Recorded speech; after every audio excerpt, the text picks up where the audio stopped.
Namo tassa bhagavato arahato samma sambuddhassa. Namo tassa bhagavato arahato samma sambuddhassa. Namo tassa bhagavato arahato samma sambuddhassa.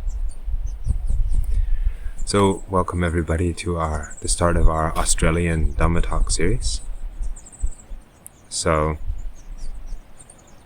this time we're going to be talking about one of my favorite individuals from the suttas. And we're going to maybe do 2 or 3 talks about him. The first is going to be more biographical. I'm going to start with some sources from the Aṅguttara Nikāya.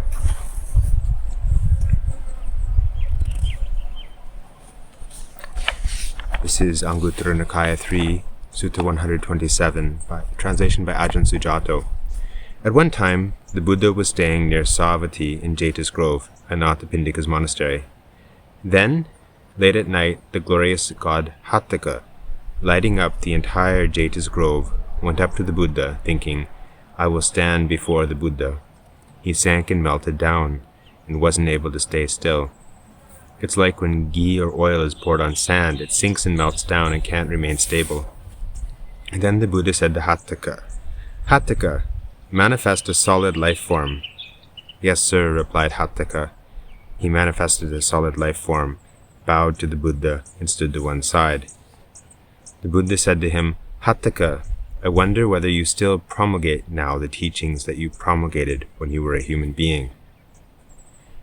"I still promulgate the teachings that I promulgated as a human being, and I also promulgate teachings that I didn't promulgate as a human being."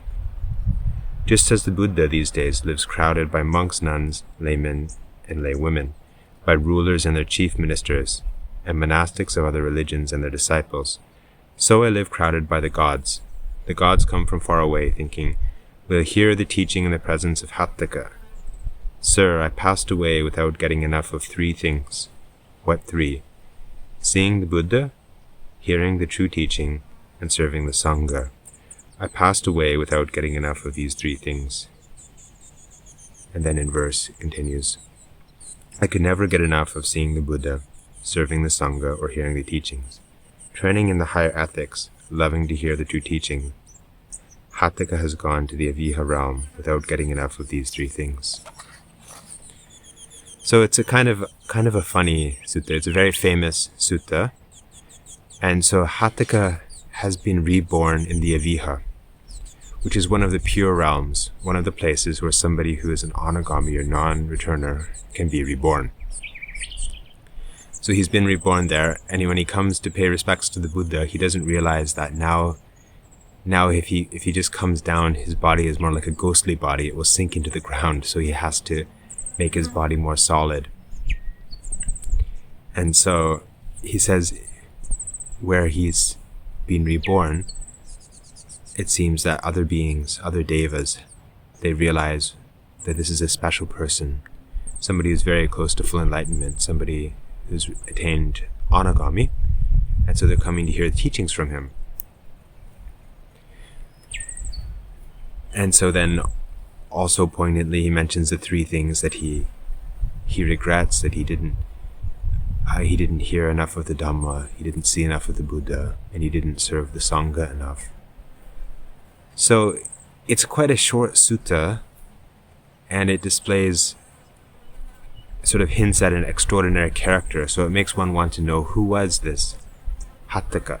Who was Hatthaka that he was an anagami, and the devas would come to visit him after he's reborn. So for those of you who are familiar with the traditional Paritta chants that we do, the protective chants, Hatthālavaka Sutta is one that's in this Chatubbanavara Pali, the text of the 4 recitals, as they say. And in that sutta is found in the Sutta Nipata originally, and according to the Sutta Nipata, it gives a series of riddles it presents a situation where there's a yaka, which is it's a kind of deva, one of the lower devas. And in this case, it's a yaka who is sort of living close to the earthly realm. And so the Buddha has entered his house without permission. And so the yaka becomes angry and challenges the Buddha. And he's not able to overcome him with his power, so he poses some questions to him. And then the Buddha answers some questions and then converts Hatthālavaka. So I think in a future talk, maybe we'll go through those questions. It's a very nice series of questions and answers. But the backstory, according to the Sutta Nipata commentary, is that Hatthālavaka lived in a place called Alavi. Alavi was between Rajagaha and Savatthi. So it would be something probably roughly north of Varanasi, northwest of Bodh Gaya, and more east and a little bit south of Savatthi, if you can picture a map of India. Now, according to the story in the Sutta Nipata commentary, the king of Alavi would take his soldiers hunting once a week during times of peace in order to keep them sharp. Instead of doing military exercises, he would take them hunting. And so on one occasion, he was out hunting, and the creature he was hunting, perhaps it was a deer, had strayed a bit far from the herd. And so he chased it into the forest. He managed to kill it and bring it back. But on the way back to meet the rest of his army, he passed underneath a banyan tree.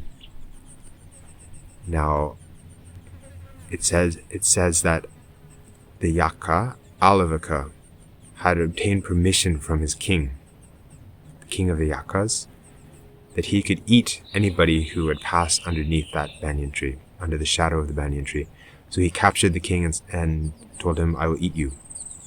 So the king said, No, I'll give you anything as long as you don't eat me." So Hatthālavaka said, "Okay, then you must send somebody for me to eat regularly, say once a week or something like this. You must send somebody in your place, and when we run out of people to eat, then your life is forfeit." So the king said, "Okay, no problem. I'm a king. I have lots of people I can send for you to eat." So the king started sending prisoners. And so he started to send the prisoners. But after a certain amount of time, the prisons were all empty. And so he started asking the women to surrender one of their children. He started sending children to Hatthālavaka to eat. But as you can imagine, when the rumor started to get out that the king was sending off the children to be eaten by a yaka, people started to leave the kingdom.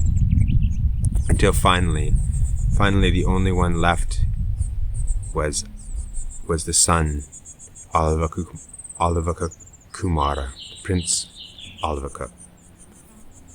So the king said, "Well, it's better than getting eaten myself." So the king sent his son. The king decided to send his son to be eaten by the yaka. Now, fortuitously, the very day that the Buddha had his encounter with Hatthālavaka attained stream entry.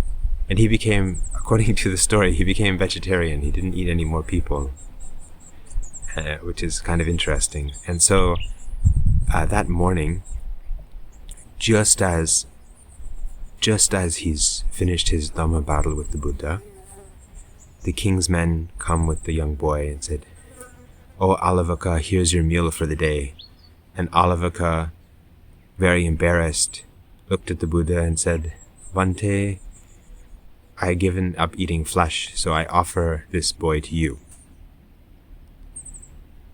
So because of this, the boy's name was Hatthaka. Hatha means hand in Pali.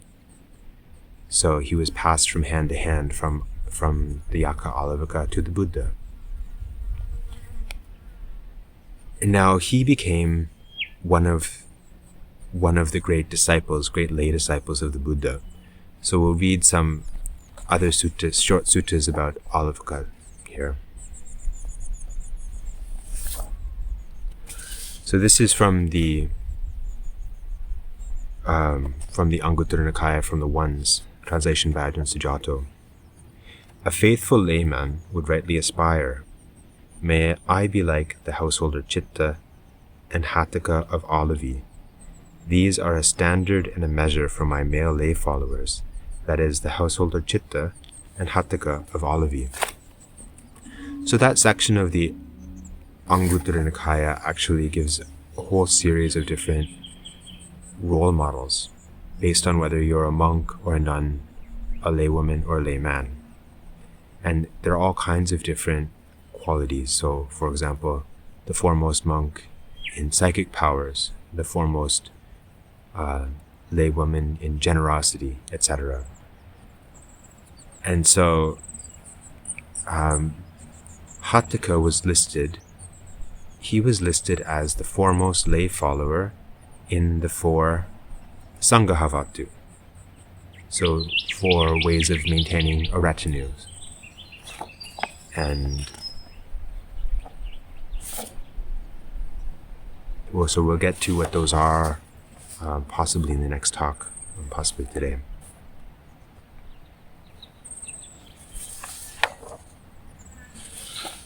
Now, this other sutta is in the Aṅguttara Nikāya in the 3s, and so it mentions these 4 Sanghahavatu, but also these 8 qualities, the 8 qualities of Hatthaka. And this translation is by Bhikkhu Bodhi. It's available for free on Sutta Central. Aṅguttara 8, in the 8s it's the 24th sutta. On one occasion, the Blessed One was dwelling at Alavi, at the Aṅguttara shrine. Then Hatthaka of Alavi, accompanied by 500 lay followers, approached the Blessed One, paid homage to him, and sat down to one side. The Blessed One then said to him, "Your retinue is large, Hatthaka. How do you sustain this large retinue?" So these are the 4 Sanghahavatu. I do so, Bhante, by the 4 means of sustaining a favorable relationship taught by the Blessed One. When I know this one is to be sustained by a gift, I sustain him by a gift. When I know this one is to be sustained by endearing speech, I sustain him by endearing speech. When I know this one is to be sustained by beneficent conduct, I sustain him by beneficent conduct. When I know this one is to be sustained by impartiality, I sustain him by impartiality. There is wealth in my family, Bhante. They don't think they should listen to me as if I were poor. Good, Hatthaka. This is the method by which you can sustain a large retinue. For all those in the past who sustained a large retinue did so by these same 4 means of sustaining a favorable relationship. All those in the future who will sustain a large retinue will do so by these same 4 means of sustaining a favorable relationship. And all those at present who sustain a large retinue do so by these same 4 means of sustaining a favorable relationship.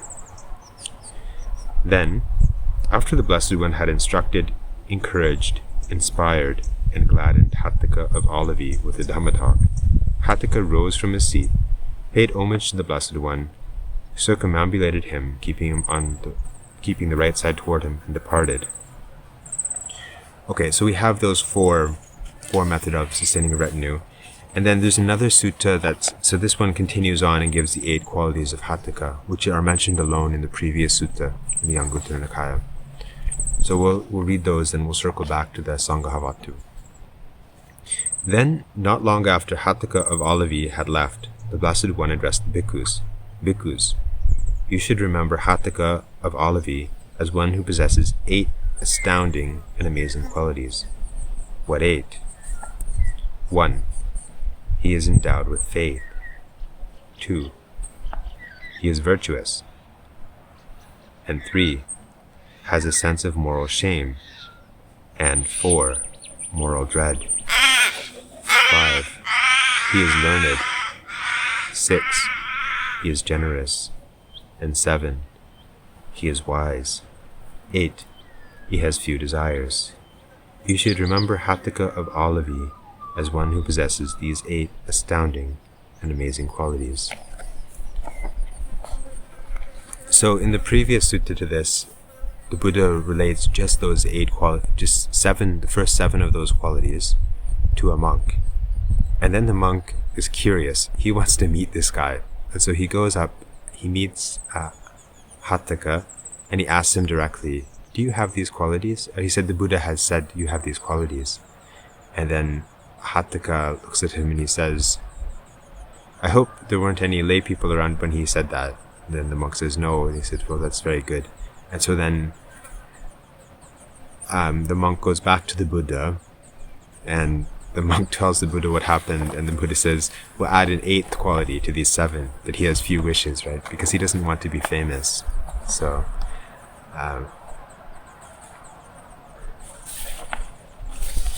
if you happen to be a layman, then Hatthaka of Alavi is the one to look up to, according to the Aṅguttara Nikāya. So let's take these 4 Sanghahavatu. So this is, the first one is sustained by giving.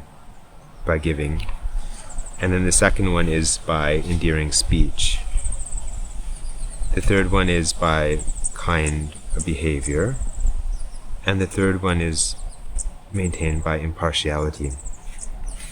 So these are 4 things that we have to keep in mind when we're dealing with any kind of organization. The first 2 actually are kinds of are mentioned in other places as the opposite. There's a kind of stinginess mentioned, a stinginess with regard to speech, of kind words. So this is one of the kinds of stinginess that the Buddha mentions.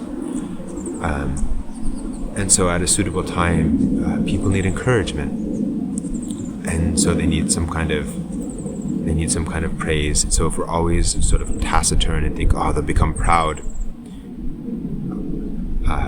If I speak too kindly, they'll become soft. Then this actually is listed as this kind of stinginess. So the Buddha encourages us to use these kind words, and in this context, for one trying to maintain, here it says a retinue, but a group of people working together, especially a group of people who are under your management, then kind words are one of the things he recommends. And then giving a gift, which is kind of interesting. So this is also the opposite of this stinginess that in this other sutta the Buddha mentions. One kind of stinginess is stinginess with regard to gifts. And so this would be sort of, as Hatthaka mentions in the sutta, he comes from a wealthy family, not a poor family.